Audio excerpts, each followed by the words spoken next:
Hola, ¿qué tal? Bienvenidos a La Pepa. Este es un programa de Canal Capital y lasillavacía.com, donde buscamos explicar en profundidad los temas que son de interés para usted. En diciembre, el Congreso aprobó la ley de amnistía, que luego de la firma del acuerdo entre el gobierno y las FARC, beneficiará a miembros de esa guerrilla, a agentes del Estado o a terceros civiles que no hayan cometido graves crímenes de guerra. Es una ley que preocupa particularmente a las FARC, pues muchos de sus miembros se acogerán a los beneficios, tanto así que fue uno de los temas que más problemas creó antes de llegar a un acuerdo final y fue una de las razones para hacer una firma antes del plebiscito. Aunque ya el Congreso aprobó la ley, el decreto que la reglamenta todavía deja muchas dudas. El abogado de las FARC, Enrique Santiago, en una entrevista a la revista Semana, salió a criticar fuertemente la poca celeridad de la ley y las intervenciones del fiscal sobre la misma. Y para entender el fondo de esta ley, las críticas que se le están haciendo y los retos en la implementación, un punto muy importante, invitamos a dos expertos en el tema. Ellos son Catalina Díaz, ella es directora de Justicia Transicional en el Ministerio de Justicia, ella es abogada y tiene una maestría en Sociología y Derecho Público. Bienvenida. Gracias. También tenemos a Andrei Gómez, él es cofundador de Rodeemos el Diálogo, él es politólogo y es doctor en Relaciones Internacionales y también es experto de la Red de Paz, donde escribe unos textos muy interesantes. Gracias, Eduardo, por la invitación. Y con estos dos expertos vamos a ver qué saben los que saben.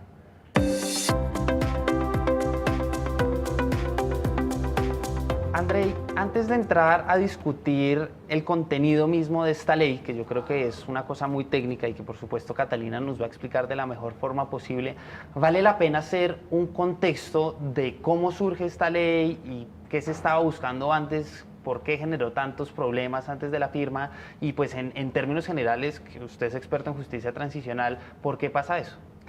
Bueno, lo primero que habría que decir es que no es la primera vez que se hace una ley de amnistía en Colombia. Colombia tiene una larga tradición de hacer leyes de amnistía. Uno se podría regresar casi hasta los años 50 para poder ver lo que ocurrió en esa época y después ver también, saltar 30 años y ver lo que ocurrió en el año 82, cuando se hizo una ley de amnistía para tratar de permitir un proceso de paz entre el gobierno y las FARC. Y en medio de este último proceso de paz, que fue el proceso exitoso que permitió la firma de un acuerdo final, pues el tema más candente y el tema más difícil era precisamente el de justicia, porque los guerrilleros de las FARC reclaman que ellos se han alzado en armas con el derecho a la rebelión, como ellos lo consideran, un derecho que les permite, digamos, decir que se levantan en contra del Estado por razones políticas para derrocar ese Estado y crear un sistema político distinto. Y entonces, como eso obviamente va en contra del estamento jurídico colombiano, pues el Estado persigue a las personas que se involucran en estos crímenes relacionados con la rebelión y fue uno de los temas que estuvo planteado en la mesa desde el principio.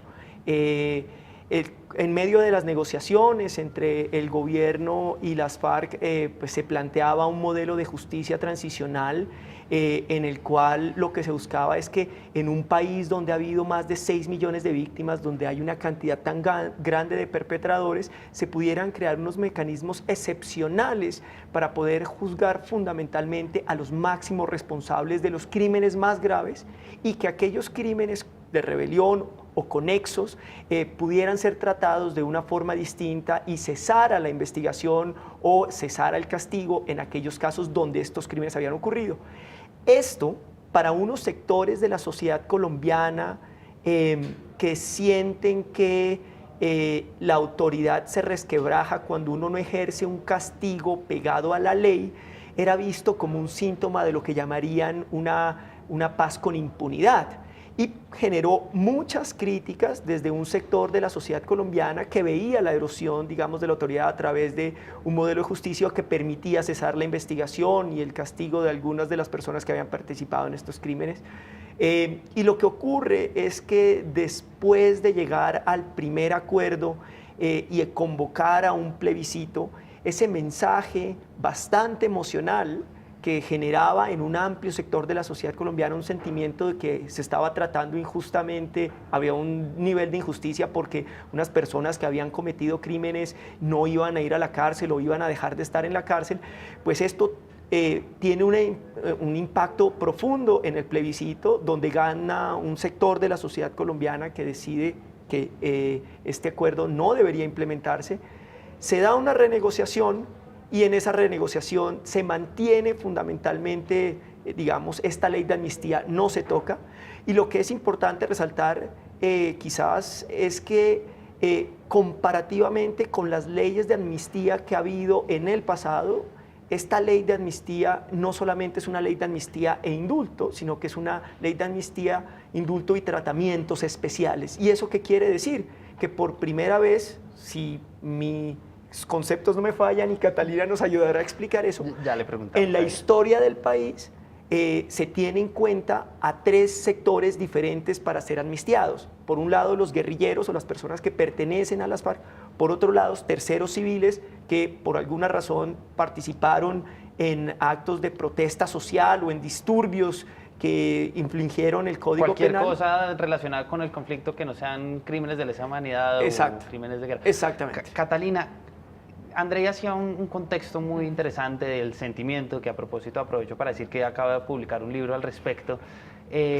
¿Usted cómo ve el fondo de esta ley? ¿Cómo ve como que se plantea en términos ya más jurídicos esta ley? ¿Qué contiene un poco para ir sacándole la carne al tema? Bueno, para explicarlo en términos sencillos, creo que es importante tener en cuenta que el solo hecho de levantarse contra el Estado en armas es un delito. Un guerrillero, una persona que usa las armas, que se integra a un grupo, digamos, que tiene como propósito derrocar al Estado, oponerse al orden constitucional vigente, está cometiendo un delito. Hay en Colombia cientos y miles de personas procesadas, condenadas, privadas de la libertad por haberse levantado en armas, por pretender derrocar el Estado del orden constitucional, portar uniformes que solo deberían ser portados por las fuerzas militares es un delito. Portar radios de comunicaciones que solo deben portar las fuerzas militares es un delito. Y cuando se termina la guerra, pues por supuesto que no tiene ningún sentido que esas personas sigan privadas de la libertad o procesadas o condenadas. El fin de la guerra implica como un reconocimiento del otro en términos políticos, como un reconocimiento del otro como un opositor político, y entonces eso tiene que tener consecuencias jurídicas. Sí, hace poco acá en una entrevista con Frank Pérez de Claudia Palacios te decía que esto se hacía entre distintos, no entre iguales. Entonces un poco ese reconocimiento, ¿no, Catalina? Sí, o sea, es un reconocimiento del combatiente que se integró a una insurgencia, a un movimiento rebelde como un actor político, y entonces eso implica, digamos, eliminar las consecuencias criminales, penales de sus actos. O sea, es como relievas la actuación política del combatiente que antes era un enemigo, y puedes entender que esos hechos que constituían delitos en el marco de la guerra hoy no tiene ningún sentido que tengan consecuencias penales cuando ya terminaste la guerra y vamos todos a la construcción, digamos, de la paz, a la reconstrucción del país. Entonces, por eso es que la ley de amnistía básicamente a lo que se dirige o a lo que le apunta es a que personas que estaban procesadas, condenadas, privadas de la libertad por los delitos de rebelión, sedición asonada, porte ilegal de uniformes, uso de prendas privativas de las fuerzas militares, porte de comunicaciones, cédulas falsas, falsificación de documentos públicos, puedan, digamos, o se entienda que esas consecuencias penales quedan canceladas. Se extingue la acción penal, la responsabilidad penal, las personas que estaban privadas de la libertad pueden irse a sus casas, digamos, porque se cancela esa responsabilidad de acción penal. Obviamente, y como lo dice Andrei, pues no todos los hechos en que estuvieron involucrados esos combatientes en una guerra son susceptibles de amnistía. Que ya lo discutiremos pues en profundidad. Pero entonces quería solo agregar que tiene todo el sentido al final de esta guerra de 50 años en Colombia que pensemos en esa aproximación no solo para los combatientes guerrilleros, sino para los propios hombres y mujeres de nuestras fuerzas que libraron esta guerra e incluso para civiles que estuvieron apoyando uno y otro bando de distintos sentidos y que, como lo dicen algunas personas, cerremos también jurídicamente esta guerra. Andrei, Ese Catalina, es como el propósito de la ley de ¿por qué no amnistía? vamos a la calle y vemos a ver qué preguntan en la calle?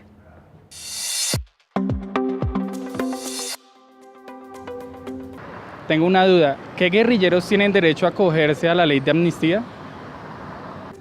Catalina, mucha gente siente eso que acaba de preguntar esta persona, y es que esto puede generar mucha impunidad. Esto en esta ley, ¿quién entra y quién no? Un poco para aclarar de fondo y aclarar esta duda que me atrevería a decir que es generalizada.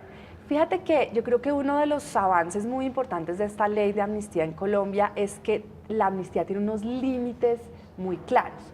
Solo son susceptibles de amnistía los delitos políticos que, digamos, en nuestra tradición siempre se ha considerado que la rebelión, la sedición, la sonada son delitos políticos por excelencia, y los conexos con esos delitos, como los que te mencionaba, el porte de uniformes, el porte de armas, las cédulas falsas, falsificación de documentos, entre otros delitos conexos, pero no son susceptibles de amnistía, y así lo dice la ley con todas sus letras clarísimo, ni los graves crímenes de guerra, ni los crímenes de lesa humanidad, ni el genocidio. ¿Esos cuáles son?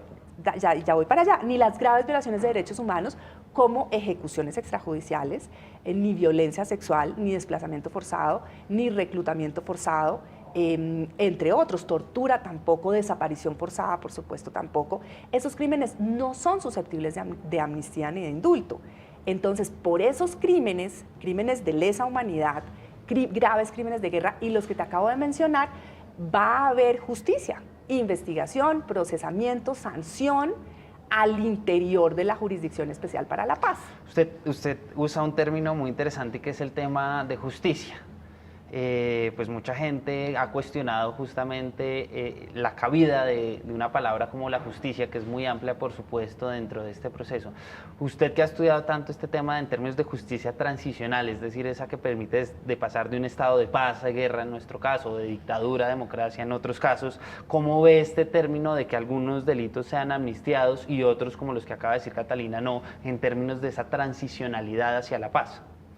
Sin lugar a dudas, en el derecho internacional y en el derecho internacional de los derechos humanos, estos temas han ido evolucionando. La justicia transicional se ha pensado como la relación de 4 derechos fundamentales, que son los derechos de las víctimas: el derecho a la verdad, el derecho a la justicia, a la reparación y a la no repetición. Y en este forma de pensar la justicia, lo que hay que buscar es un balance entre estos 4 derechos, y precisamente el derecho a la justicia en lo que se enfoca es en que esos graves crímenes internacionales que no pueden ser amnistiados, que la comunidad internacional no va a permitir que queden en completa impunidad, tienen que ser investigados los máximos responsables, ser juzgados y ser castigados los máximos responsables de esos crímenes. Entonces, la justicia transicional realmente lo que está ocurriendo en Colombia lo ve como uno de los sistemas más avanzados de justicia transicional en el mundo. Cuando uno ve lo que ocurrió en Sudáfrica, por ejemplo, en Sudáfrica todo el tema de amnistías quedó dentro de la Comisión de la Verdad, no quedó por fuera, había un comité dentro de la Comisión de la Verdad que definía eso. En el caso de Colombia, de una manera muy sofisticada y como un avance fundamental en un mecanismo nuevo de justicia transicional, se crea un sistema integral que está compuesto por varios mecanismos, como una Comisión de la Verdad que está interrelacionada, pero es independiente a la Jurisdicción Especial para la Paz. Se crean unos mecanismos de reparación integral y se crean unas garantías para la no repetición a través, digamos, también de instituciones como la Unidad de Búsqueda de Personas Desaparecidas. Y dentro de la Jurisdicción Especial para la Paz es donde se va a investigar, a sancionar y a juzgar a esos máximos responsables de crímenes internacionales de ambos lados, tanto por parte de la insurgencia que se levantó en contra del Estado, como por parte de los agentes del Estado que estaban defendiendo la institucionalidad, pero que se excedieron y pasaron por encima de la Constitución defendiendo algo, y por eso son crímenes. Catalina, esta ley no ha sido fácil de aplicar. Por lo mismo, en estos días salió un decreto reglamentario que justamente reglamenta el procedimiento y que ha generado muchas críticas. Tal vez el principal, pues en medios por lo menos, persona que ha criticado esto es el abogado de las FARC, persona que estuvo en la redacción de esa ley de amnistía. ¿Por qué no nos explica ese procedimiento y nos aclara qué tiene ese decreto reglamentario para que la gente entienda, bueno, paso a paso cómo es esta historia? Bueno, tienes razón. La ley de amnistía, y es bueno recordarlo, era un anexo del acuerdo de paz, ¿no? La ley de amnistía realmente fue un producto de la negociación que se incluyó como un anexo en el acuerdo de paz, y ese fue el texto que se llevó al Congreso y se tramitó en el Congreso por la vía del fast track a finales del año pasado y se adoptó pues a finales del año. Cuando empezaron los jueces a aplicarla, empezamos a ver que había una serie de criterios distintos, interpretaciones distintas.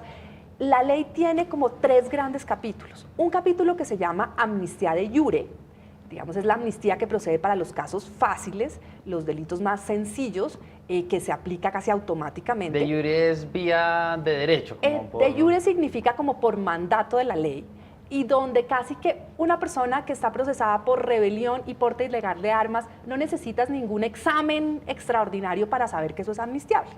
Hay otro capítulo que es la amnistía caso a caso para los casos más complejos, por ejemplo, las personas que están procesadas por homicidio. Entonces tenemos uno que es delitos, digámoslo así, menores, que no son porte ilegal de un radio. Esos de iure salen para la casa. Exacto. Luego está el capítulo de la amnistía caso a caso, que la decide la Sala de Amnistía de la Jurisdicción Especial para la Paz, cuando son casos un poco más complejos. Y el caso típico es el homicidio. Cuando tú tienes un proceso por homicidio, tú no puedes decir automáticamente que es amnistiable ni que no es amnistiable, porque podría ser amnistiable si se trata de un homicidio en combate de un combatiente enemigo con todas las reglas del DIH. En ese caso es amnistiable, pero cuando se trata obviamente de un homicidio de un civil o de un homicidio de un combatiente rendido o de un homicidio que incluye tortura, pues no es amnistiable. Pero para eso te tienes que estudiar el caso.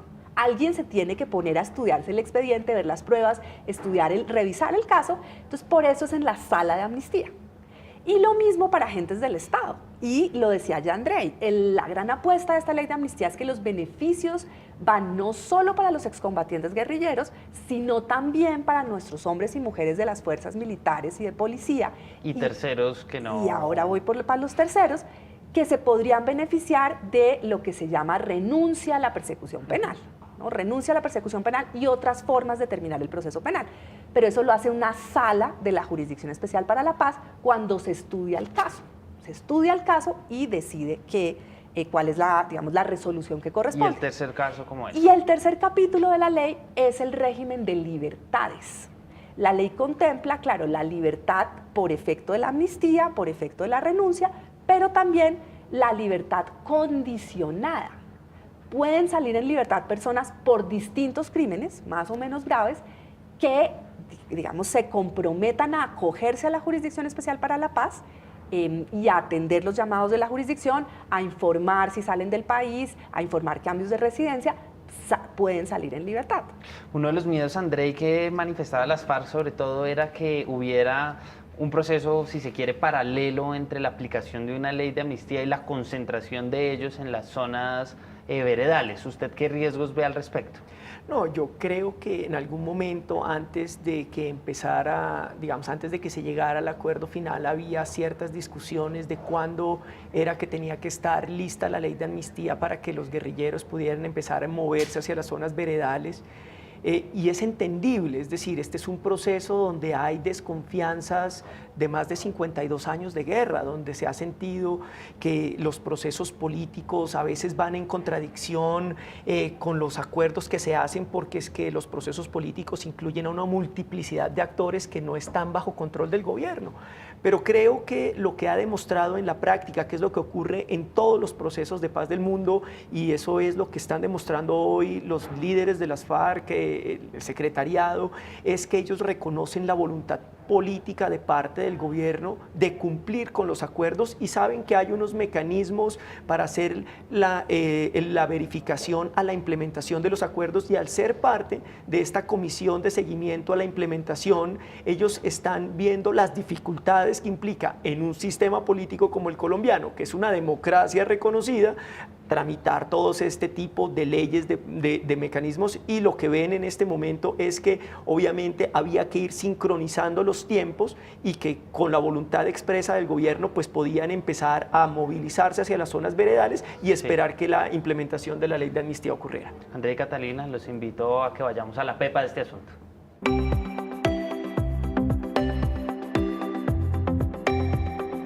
Catalina, ¿cuál es la pepa de todo este complejo sistema de amnistía culturalmente, legalmente, Bueno, etcétera?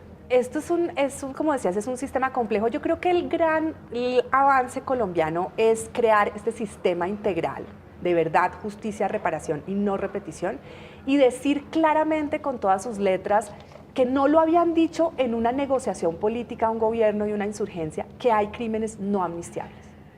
Por un lado reconocemos al otro como un sujeto político que cometió delitos políticos, que esos delitos son amnistiables, pero al mismo tiempo se dice hay crímenes que no son amnistiables.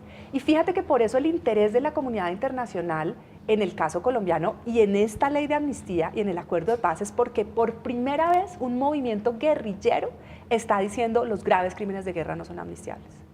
Y está diciendo los crímenes internacionales se tienen que investigar, procesar y sancionar para todos los de todos los lados. Entonces yo creo que ese es la pepa, es pensar que por un lado hay un otorgamiento de amnistía importante en los términos del derecho humanitario y por otro lado un reconocimiento de una serie de delitos que no son amnistiables y para eso creamos la Jurisdicción Especial para la Paz. Claro, es obvio que estos dos grupos y los terceros civiles querían una administración pues, de justicia, digamos, maximalista, pensada, si se quiere. No, ¿sabes? Pensada en unos términos más del derecho internacional, para releer los hechos del conflicto en claves del derecho internacional y poder, y que hubiera esta nueva justicia especializada, digamos, ad hoc, para decir cuáles de esos hechos que ocurrieron durante la guerra son crímenes internacionales e imponer las sanciones correspondientes y cuáles no. Y esa es la razón de ser de la Jurisdicción Especial para la Paz.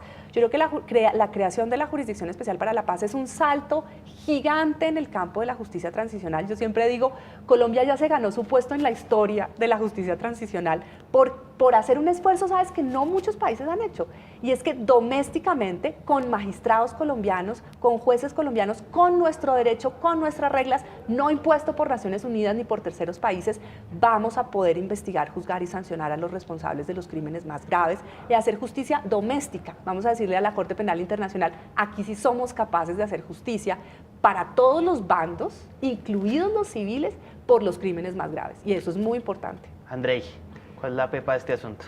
Siguiendo un poco la línea de Catalina, con quien concuerdo plenamente, yo quisiera hacer un énfasis adicional, y es que creo que la ley de amnistía es un mecanismo más en la construcción de confianza para facilitar la terminación del conflicto armado en Colombia. Y lo digo porque desde hace ya varios años las leyes de amnistía y punto final no son concebibles en el derecho internacional. Como hemos visto, incluso leyes de amnistía como la de El Salvador hace unos cuantos meses se han caído. Y lo que ha demostrado las partes en Colombia es que es posible pensar un mecanismo judicial en el cual se puedan ofrecer amnistías a los guerrilleros que se levantaron en armas para pelear al Estado, que cese la investigación y se termine, digamos, la persecución a los agentes del Estado que cometieron cometieron algunos crímenes y que se investigue a los civiles. Andrei, usted publicó un libro recientemente sobre el sentimiento del plebiscito. Sí.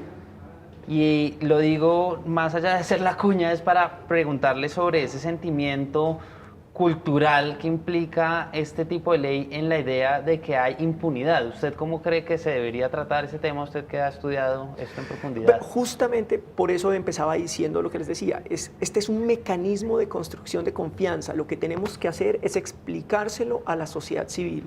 Y la importancia de esta ley de amnistía es que lo que permite es recuperar la autoridad. Por ejemplo, lo que permite es que unas personas que no reconocían en el Estado un actor legítimo hoy están diciendo, yo estoy dispuesto a reintegrarme a la sociedad y el Estado está dispuesto a perdonarlo siempre y cuando esa persona no vuelva a incurrir en estos actos violentos. Y le estamos diciendo a los agentes del Estado también que no es posible saltarse la ley ni siquiera por defender al pueblo colombiano. Es decir, lo que estamos haciendo en términos emocionales, y hay que explicárselo muy bien a la sociedad colombiana, es que cuando uno reconstruye el tejido social, cuando uno reconstruye el lugar de cada uno que tiene en la sociedad, ya sea como agente del Estado, ya sea como ciudadano, uno lo que hace es que recupera la importancia de la autoridad, uno recupera la importancia de las instituciones de justicia y por último, uno recupera una cosa que es fundamental para cualquier sociedad y es el cuidarnos unos a otros.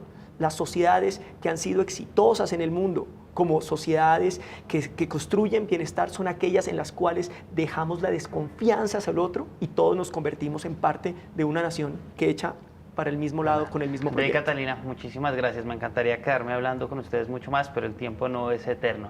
Y a todos ustedes recuerden que este programa, La Pepa, es un espacio en alianza de Canal Capital y lasillavacía.com. Recuerden escribirnos @lasillavacía o @Canal Capital con el hashtag o numeral La Pepa para contarnos qué tema quieren que hablemos en este programa. Recuerden que los videos del mismo quedarán en la página del canal y en la página de lasillavacía.com para que lo vean cuando quieran. Hasta la próxima.